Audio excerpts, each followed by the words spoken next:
하나님 말씀은 요한계시록 2장 1절부터 7절입니다.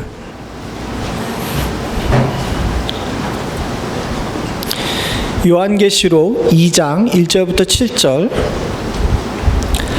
우리 한 절씩 같이 교독하시겠습니다. 제가 먼저 1절 봅니다.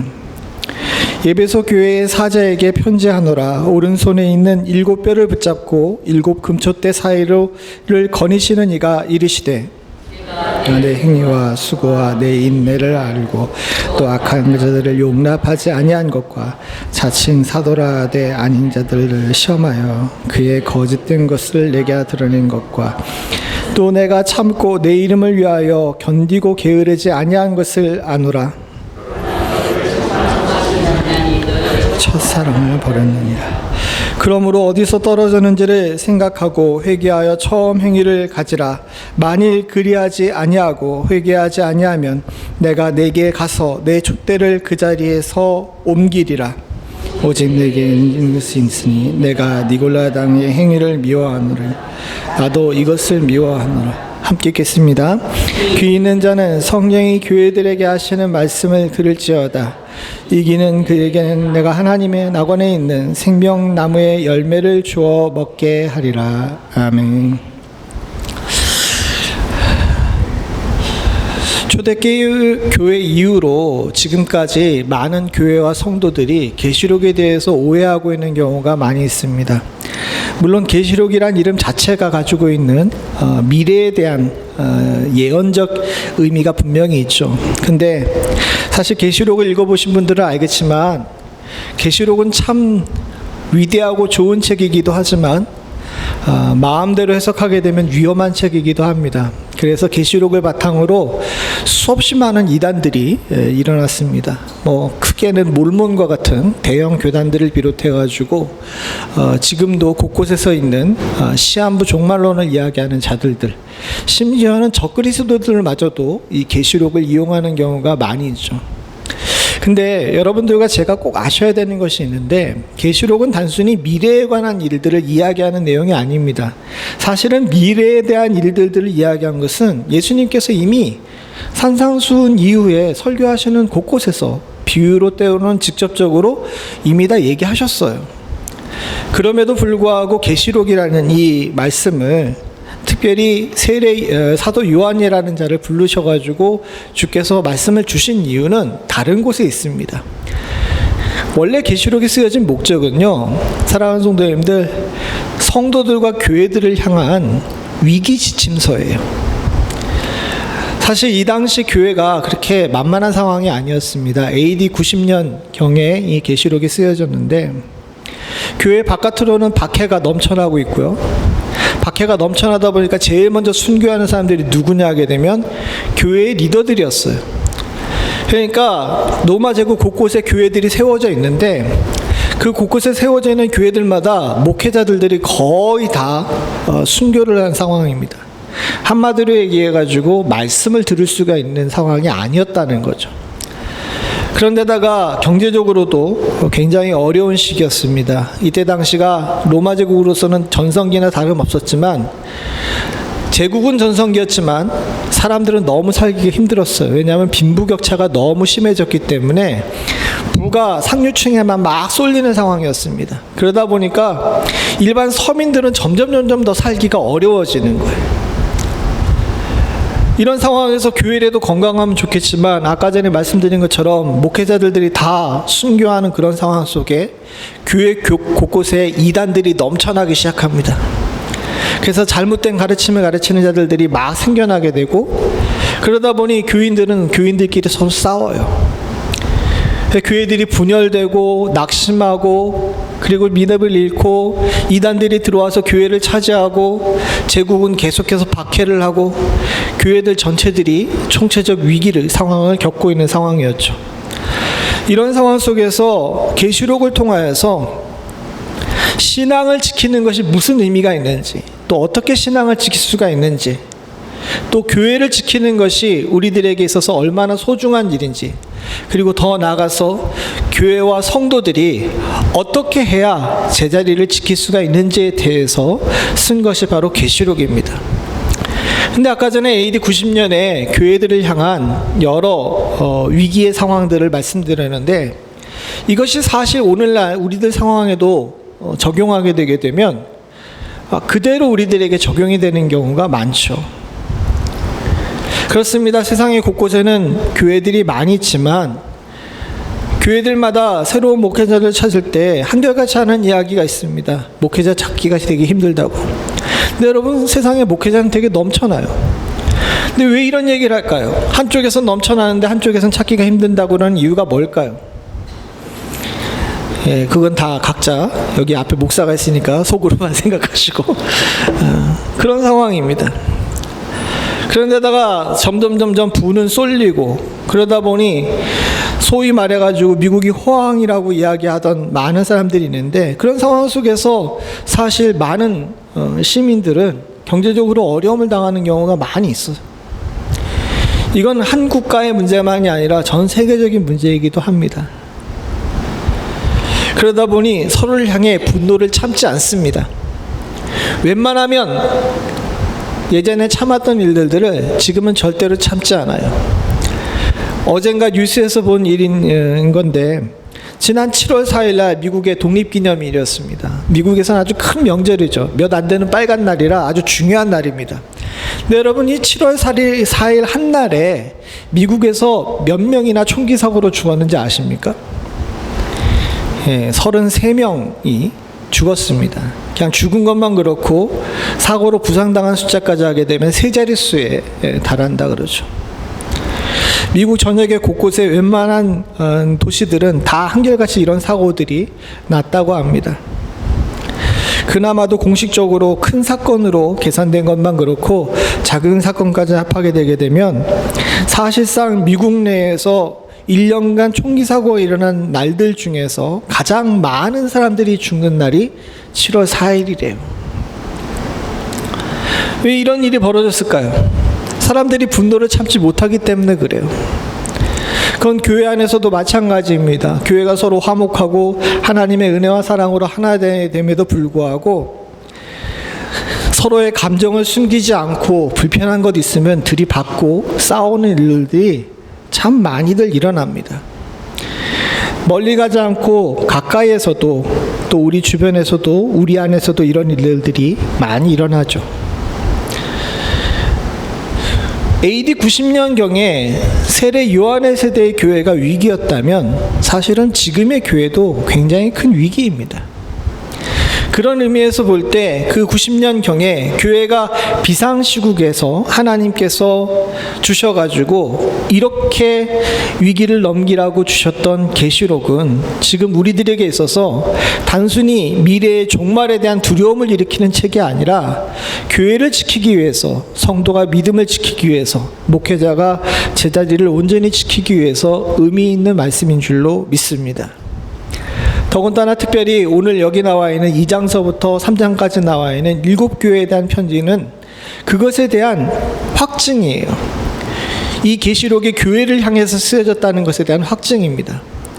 사실 7교회 중에서 유명한 교회는 사실 예배소 교회 하나밖에 없습니다. 나머지 교회들은 그렇게 큰 교회도 아니었어요.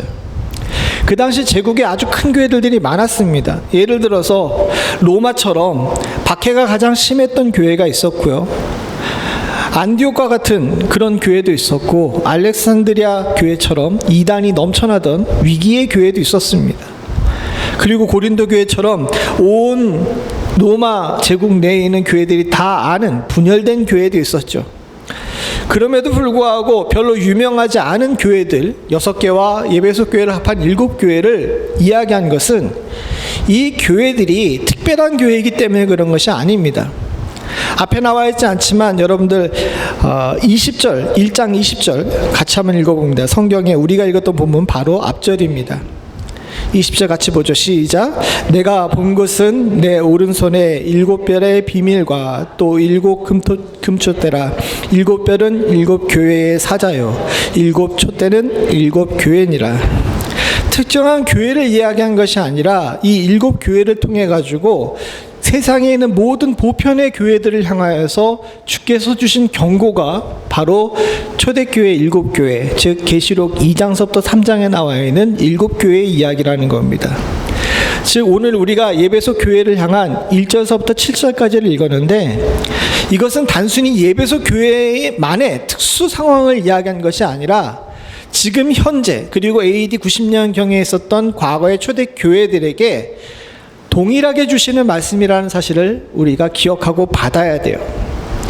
특별히 오늘 본문에도 나와 있지만 7교회들 이야기하면서 제일 마지막에는 동일한 문장이 나옵니다. 동일한 문장이 뭐냐면, 오늘 7절에 보게 되면 귀 있는 자는 성령이 교회들에게 하시는 말씀을 들을지어다 했는데, 7교회 마지막인 3장 22절에도 뭐라고 되어 있습니까? 귀 있는 자는 성령이 교회들에게 하시는 말씀을 들을지어다 라고 이야기해요.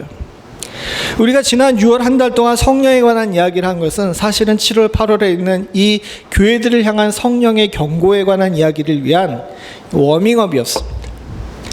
지금 이 위기의 시대의 교회들은 성령이 교회들에게 하는 이야기들을 들어야 돼요. 근데 참 묘한 표현이 나오죠. 어떤 자만 들을 수가 있습니까? 귀 있는 자만이요.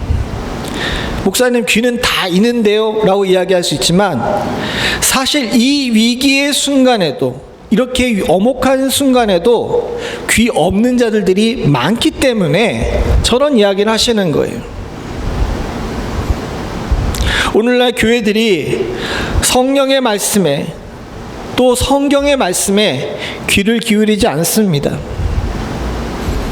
목회자가 설교를 잘 하려면요, 제일 중요한 것이 뭐라고 얘기하시는지 아십니까? 목사님, 우리 성도님들께 물어보죠. 목회자가 설교할 때 제일 중요한 것이 무엇입니까? 아니, 왜 기준이 없어요? 예? 과거에는 말씀을 어떻게 잘 전달하고 해석해가지고 성도들에게 잘 먹이느냐가 중요했어요. 그런데 오늘날은 심지어 신학교 내에서도 목회자가 설교 시간에 얼마나 성도들을 집중시킬 수 있는지에 대해서 스킬을 가르쳐주면서 이제 그 예화나 소위 말해가지고 조크와 같은 재밌는 내용들을 이야기하는 것들을 이야기합니다. 그래서 목회자가 얼마나 말주변이 있는지가 되게 중요하다고 생각하는 경우가 많아요. 비교할 수 없는 귀하고 소중한 가치를 세상 사람들의 흥미와 또 세상 사람들이 이야기하는 그런 말초적 자극으로 이렇게 따라가게끔 만드는 것이 오늘날의 세상입니다. 그런데 그런 것들에 대해서 아무도 위기의식을 느끼지 않는 경우가 많아요. 왜? 전하는 자는 입이 없고 듣는 자는 귀가 없기 때문에 그렇습니다. 사랑하는 성도님들, 지금 저는, 그리고 여러분들은 이 위기의 세상 속에서, 온 세상이 하나님 없는 것처럼 사는 세상 속에서 귀 있는 자로 살 수 있는 축복이 있기를 간절히 소원합니다. 그래서 성령께서 우리들에게 하시는 말씀을 잘 듣고 이런 위기의 순간에 교회와 여러분들의 신앙을 잘 지켜나갈 수 있는 축복이 있기를 간절히 소원합니다. 이제 직접적으로 본론에 들어가서 예배소 교회를 통하여서 주님께서 교회들에게 이야기하시고 싶은 이야기가 무엇인지를 우리가 살펴보길 원합니다. 첫 번째로 주님께서 우리들에게 원하시는 것은 뭐냐? 진리의 바로서라는 거죠. 본문의 직접적인 내용 속에서는 예배소 교회가 잘한 것을 이야기하면서 이 진리의 바로서는 문제에 대해 이야기합니다. 근데 진리의 바로선다는 것이 무엇일까요? 여러분, 진리에 바로 선다는 것은 말씀을 많이 알고 그것을 잘 이야기할 수 있는 것이 진리에 서는 것이 아닙니다. 물론 그것도 중요하죠. 그러나 오늘 예배소 교회의 모양을 통해 가지고 본을 통해서 우리들에게 성령께서 얘기하시는 진리에 바로 서는 내용에 대해 이야기하며 중시 여긴 것은 조금 상황이 다릅니다. 2절부터 3절을 같이 한번 읽어보죠. 같이 봅니다. 시작. 내가 내 행위와 수고와 내 인내를 알고 또 악한 자들을 용납하지 아니하는 것과 자칭 사도라 하되 아닌 자들을 시험하여 그의 거짓된 것을 내가 드러낸 것과 또 내가 참고 내 이름을 위하여 견디고 게으르지 아니한 것을 아노라. 사랑하는 성도님들, 이 본문을 잘 보게 되게 되면 이 본문 속에 있는 모든 것들이 행동이에요. 즉 머리로만 생각하는 것이 아니라 어떻게 한 겁니까? 몸으로 직접 움직인 내용이에요. 그래서 저 본문을 깊이 연구하신 분들은 이야기합니다. 예배소 교회의 가장 큰 장점 중에 하나는 뭐냐면 행동하는 교회였다는 겁니다. 행위가 무엇입니까? 직접 하나님의 말씀을 듣고 그것을 몸으로 실천한 거예요. 그리고 수고와 내 인내가 무엇입니까? 수고는 봉사를 이야기합니다. 다른 사람을 향한 헌신을 이야기하는 거예요. 예수님께서 성도를 향해 헌신을 했던 것, 제자들을 향하여서 발을시켰던 것들을 직접 몸으로, 삶으로 실천하는 것을 수고라고 할 수 있죠. 인내는 무엇입니까? 극한 박해 가운데서도 말씀을 지키려고 자신의 이익과 또 자신의 평안을 희생하면서까지 하나님 말씀을 굳건히 지키려고 하는 정말 성령의 귀한 열매인 오래 참음의 증거입니다. 사랑하는 성도님들, 진짜 진리에 바로 서는 교회는요, 행동할 줄 아는 교회입니다. 주일날 나와서 예배를 드립니다. 그리고 은혜 받았다라고 이야기를 해요. 그 은혜가 이 교회 안에서는 굉장히 유효해요.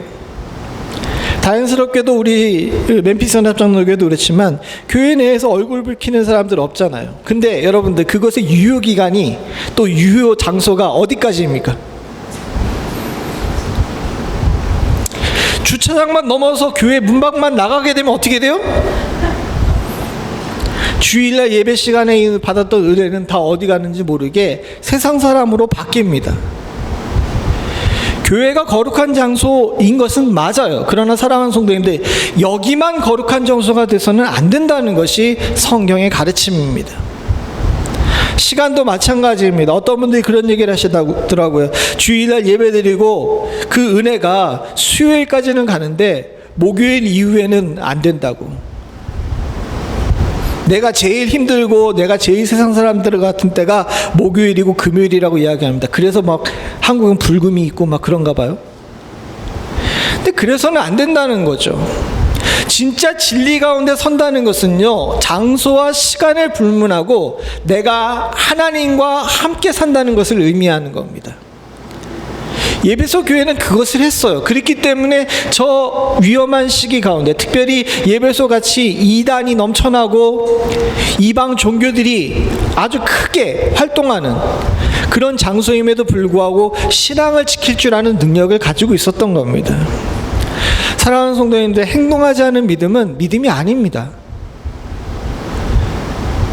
우리가 예수를 알고 은혜를 알았으면요, 그 예수를 알고 은혜를 알미 우리와 만나는 우리의 가족과 우리의 친구들과 우리의 커스터머들에게 분명히 드러나야 합니다.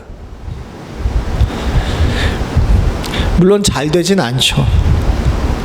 사실 이 일은 쉬운 일이 아닙니다. 그럼에도 불구하고 칭찬을 받았던 예배소 교회는 참 대단한 교회인 거예요. 저 위기의 순간에도 저렇게 살 수 있다는 것은.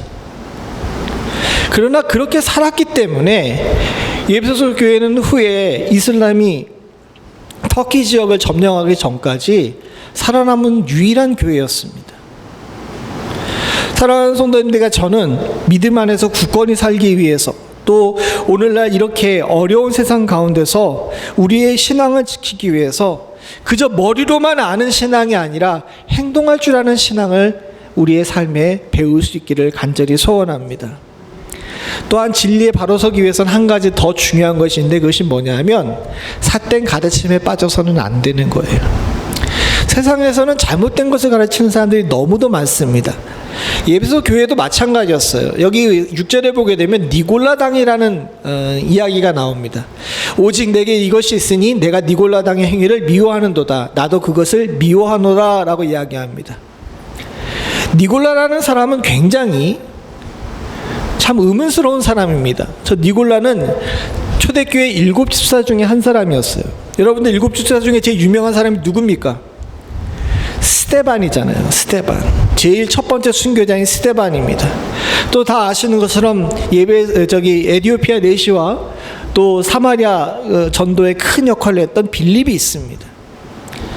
초대교회 7집사들이 다 각각 자기 나름의 영역에서 정말 최선을 다해 살았던 사람인데 그 중에 딱 한 사람 니골라가 배교를 했어요.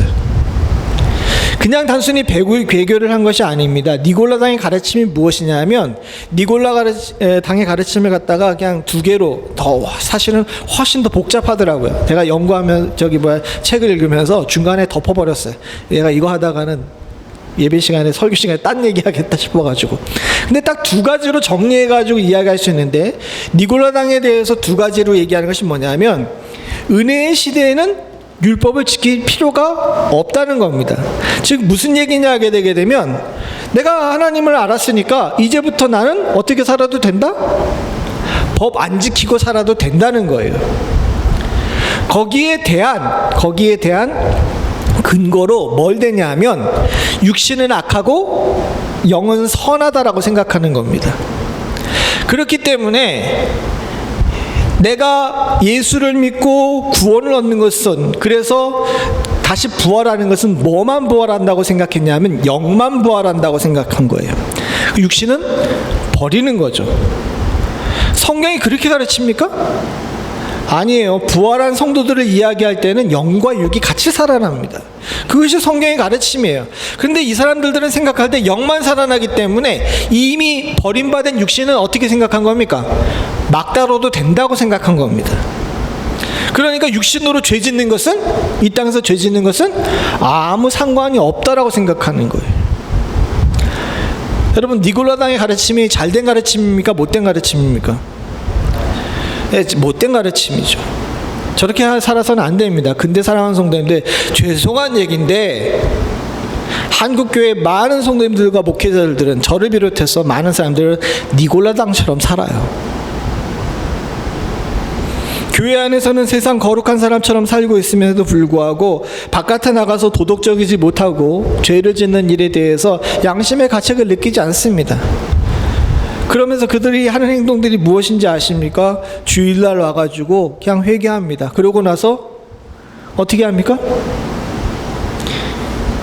양심의 무게에 달린 이 무거운 추를 그냥 내려놔요. 그리고 다시 세상에 나가서 죄를 짓습니다. 이것은 진리에 바로 서는 행동이 아니라는 거죠. 아주 오래된 한국 영화이긴 하지만 여러분, 경찰 2명이 나와서 하는 그 버디 무비가 있습니다. 투캅스라는. 여러분, 그 중에서 경찰 1명이 그거 하죠. 바깥에 나가지고 뇌물 막 받고 나쁜 짓 막 하고 나서 뭐 합니까? 주일날 가가지고 주여 하고 기도합니다. 세상 그렇게 신신한 사람이 없어요. 옆에 새로운 신입 경찰이 보고서 이상한 거야. 그게 여러분, 세상이 지금 교회를 바라보는 눈이에요. 왜 그렇게 됐습니까? 안타까운 이야기지만 그렇게 니골라당이 잘못됐다는 사실을 알고 있고 그들을 비난하지만 우리가 니골라당처럼 살았기 때문에 그런 겁니다. 그런데 대해서 이 에베소 교회는 니골라당의 행위를 미워했어요. 그런 행동들을 안 하려고 노력을 한 겁니다. 얼마나 귀하고 소중한 교회입니까? 사실 지금 교회가 세상의 빛과 소금의 역할을 하려면 바로 이 계시록 2장 6절에 나와 있는 이 니골라당의 행위를 미워했던 에베소 교회의 모습을 우리가 다시 찾아야 될 줄로 믿습니다. 그와 같이 하는 것이 교회를 살리는 일이고 시대 가운데 우리가 빛과 소금으로 살 수 있는 일임을 기억하시고, 저와 여러분 모두가 다 쉽지 않고 어려운 길이긴 하지만 은혜의 사람답게, 진리의 사람답게 여기서 우리가 알고 배우고 같이 같이 함께 느끼고 귀 열고 들었던 하나님의 말씀을 우리의 삶에도 그대로 실천할 수 있는 축복이 있을 수 있기를 간절히 소원합니다. 두 번째로 중요하게 교회를 향하여서 성령이 주신 말씀은 무엇이냐면 사랑하고 울라는 겁니다. 사랑에 관한 이야기는 있는데 울라는 이야기는 없다라고 생각할 수 있죠. 4절에 보게 되면 너를 책망할 것이 있나니 너의 처음 사랑을 버렸느니라 라고 이야기합니다. 이걸 이야기할 때 어떤 분들은 교회에서 사랑이 없어짐에 대한 이야기를 했다고 이야기하는데 사실은 그렇게 해석하는 것은 좀 잘못된 겁니다.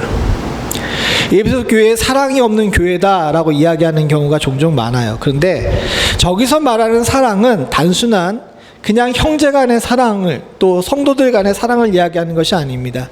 그것을 알 수 있는 것은 5절의 내용을 우리가 읽어보면 알 수 있어요. 같이 봅니다. 5절 시작. 그러므로 어디서 떨어졌는지를 생각하고 회개하여 처음 행위를 가지라. 만일 그리하지 아니하고 회개하지 아니하면 내가 네게 가서 내 촛대를 그 자리에서 옮기리라. 아주 무서운 말씀을 하시면서 여기서 말하는 사랑이 무엇인지를 우리들에게 말씀해 주시는데 이게 뭐냐 하면 첫사랑의 열정이에요. 첫사랑의 열정. 여러분들 예수를 처음 만났었을 때 우리가 한창 신앙생활을 열심히 했던 젊었을 때 이야기들을 우린 종종 합니다. 그때는 그랬지, 그때는 좋았어 라고 이야기하죠. 여러분 근데 그게 안타까운 얘기지만 이 말씀 그대로 적용하게 되면 촛대를 옮길 만한 위험한 이야기예요. 예수를 처음 믿었을 때 우리가 젊은 시절에 아니 한창 예수를 열심히 믿으면서 신앙생활 열심히 할 때를 이야기하면서 그때는 그랬지라고 이야기하는 그 순간 촛대는 옮겨진 거라는 거예요. 첫사랑을 잃어버리지 않고 주님을 향한 열정과 말씀을 향한 뜨거운 마음을 끝까지 지키는 것이 우리의 삶에 있어서 또 교회에게 있어서 굉장히 중요하고 소중한 일이란 아니 그 무엇과도 바꿀 수 없는 소중한 일이라는 사실을 우리가 꼭 기억해야 합니다. 여기서 사랑하고 울라고 이야기하는데 여기 사랑하다는 것은 단순히 형제 사랑만을 이야기하는 것이 아닙니다. 진짜 여기서 우리가 지켜야 될 사랑은 하나님을 향한 첫사랑이에요. 저와 여러분들이 하나님을 처음 만났을 때의 그 뜨거움, 그때는 좋았지라고 하면서 흘려버릴 수 있는 과거의 일이 아니라 지금 현재도 그 첫사랑을 지킬 줄 아는 성도를 주님은 지금도 찾고 계시는 줄로 믿습니다. 그러면서 성령을 통해서 우리들에게 말씀하시죠. 너 사랑이 식었니?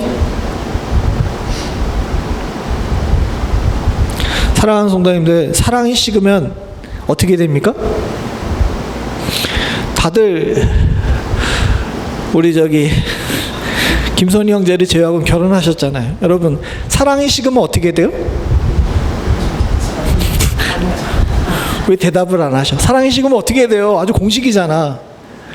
어느 날 와이프가 발가락을 이렇게 깎고 있는 것이 과거에는 되게 사랑스러운데 어우 저 더러운 걸 내 앞에서 깎아 이런 마음이 들기 시작하면 어떻게 돼요?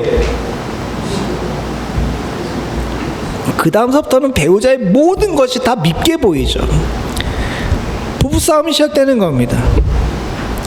여러분 지금 주님께서 너 나를 향한 첫사랑이 식었니? 라고 이야기하면 그 얘기는 조금 더 보태서 더 전진해서 이야기하게 되면 뭔지 아십니까?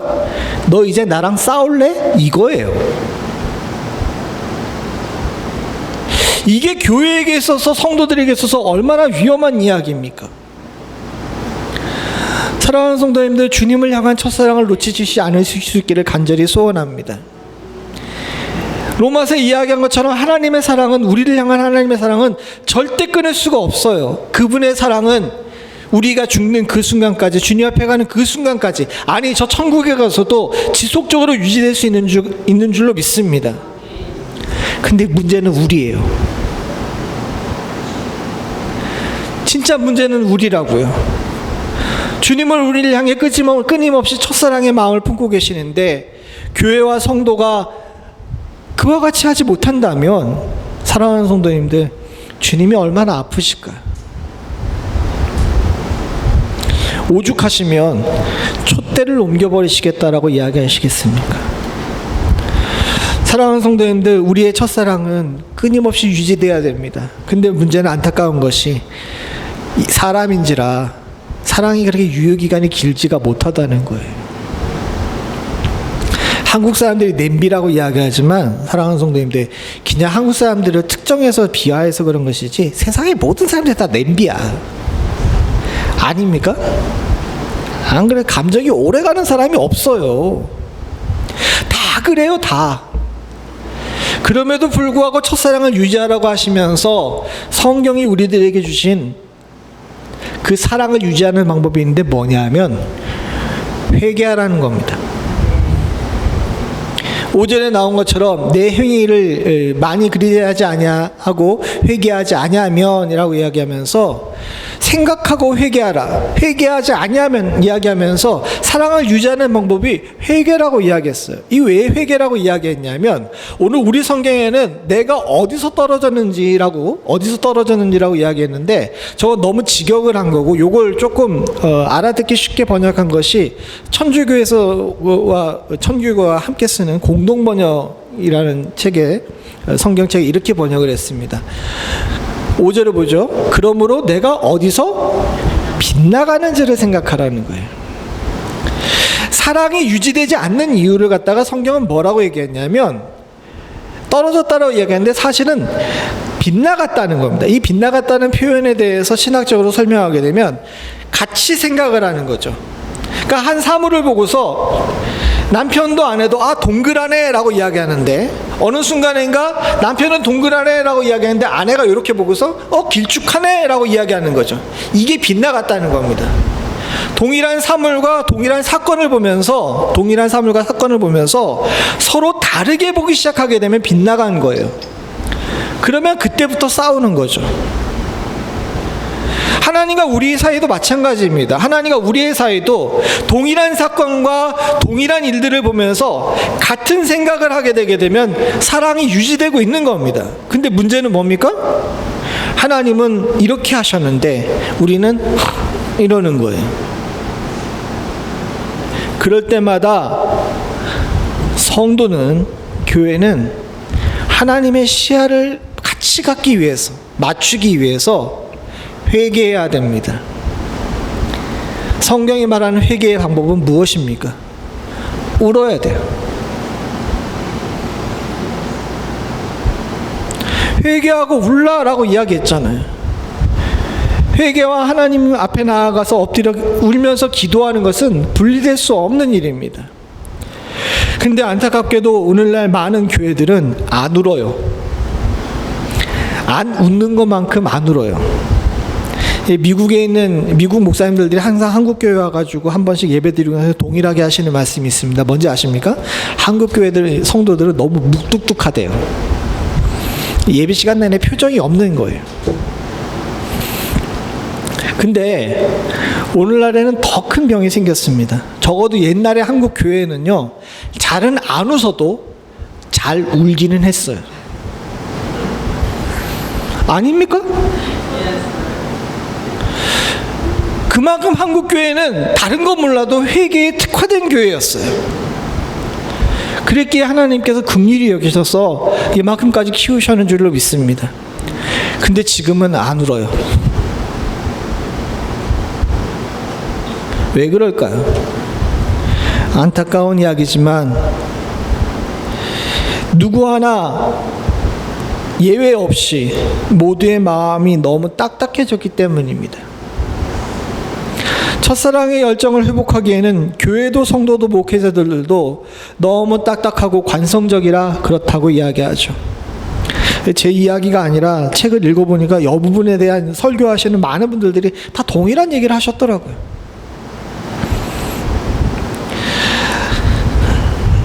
사랑하는 성도님들, 사랑하고 웁시다.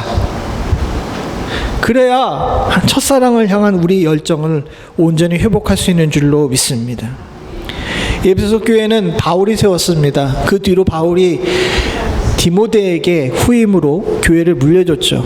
근데 디모데가 얼마 안 있다가 사임하게 됩니다. 아마 박해로 인해서 그랬던 것 같아요. 전설의 이야기에 따르게 되게 되면 후에 에베소 교회를 맡은 담임 목사가 사도 요한이었습니다. 요한이 에베소 교회에서 오랫동안 담임 목회자로 목회를 했죠.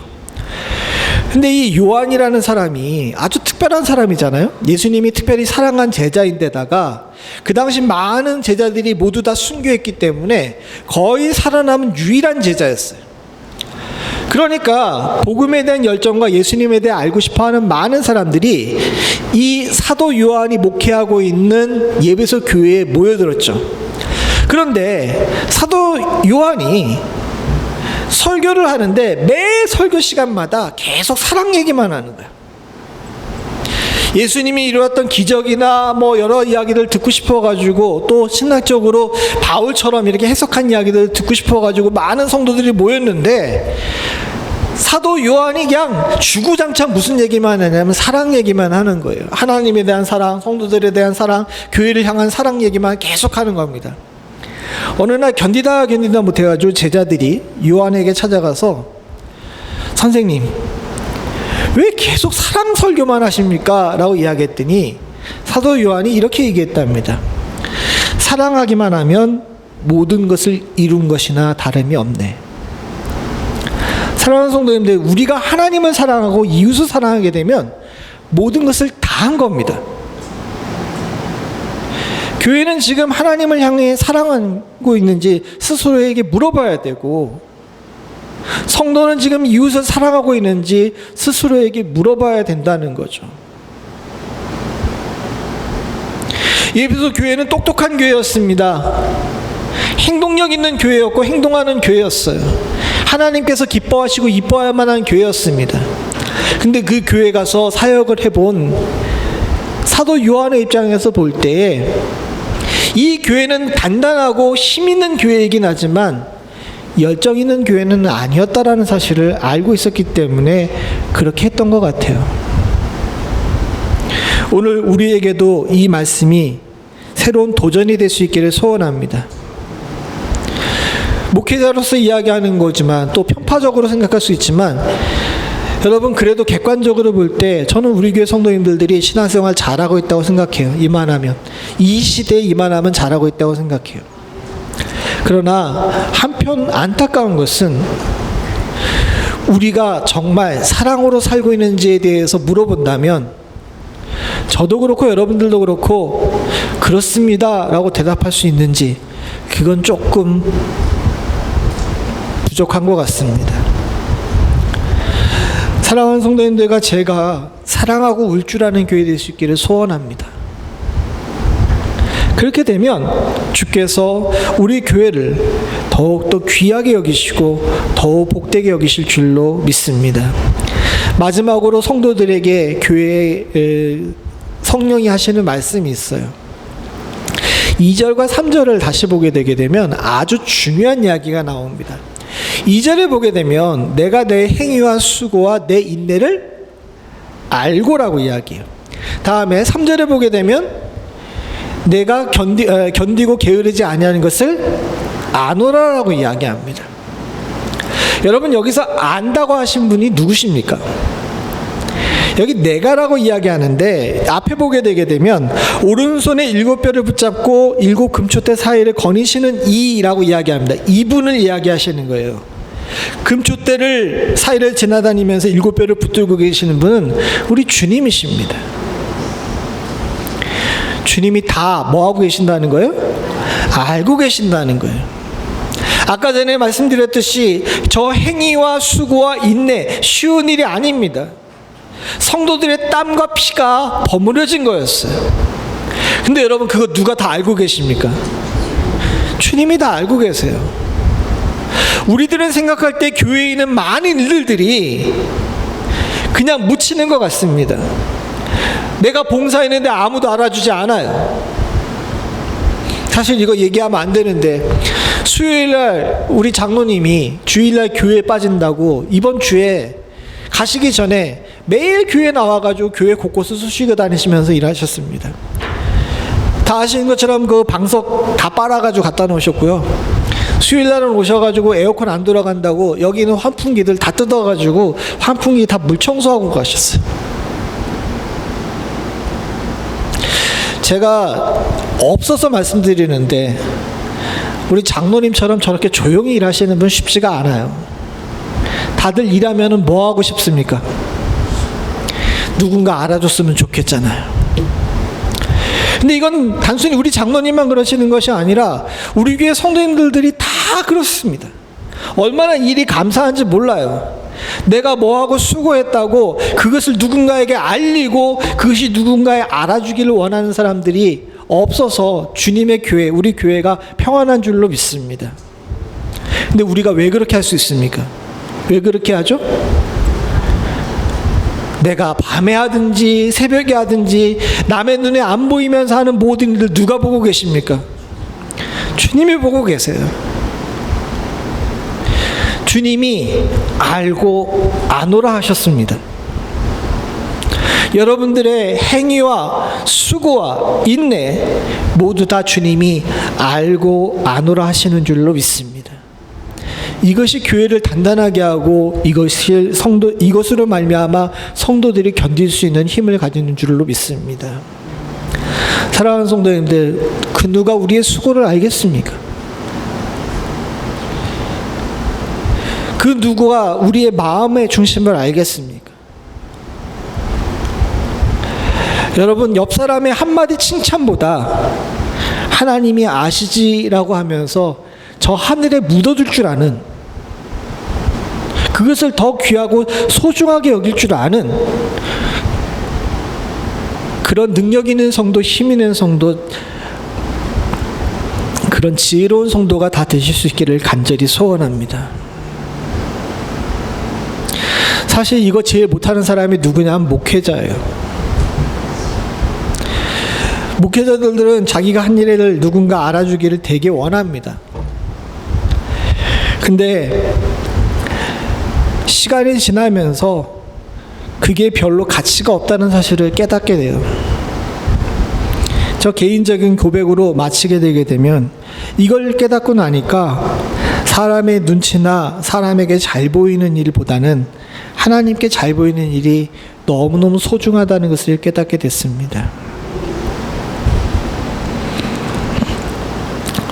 저 북부 테네시 같은 주긴 하지만 저 내시빌 쪽에 있는 한 교회의 목사님이 이제 부임하게 됐습니다.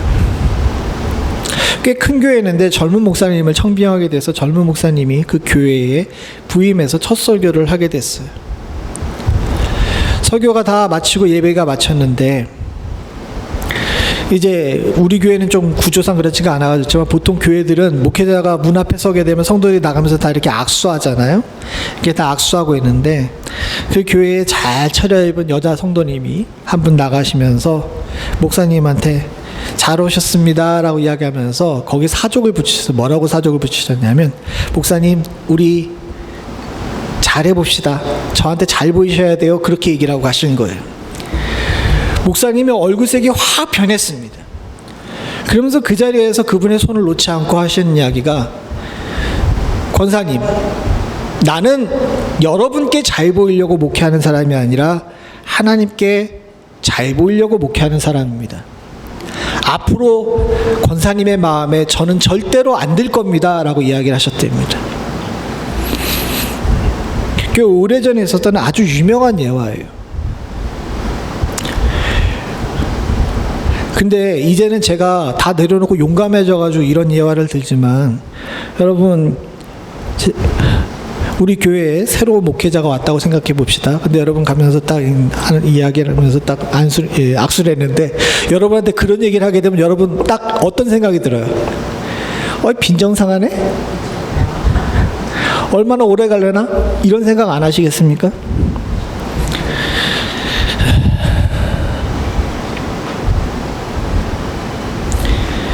성도들만의 문제가 아니라 목회자들도 마찬가지입니다.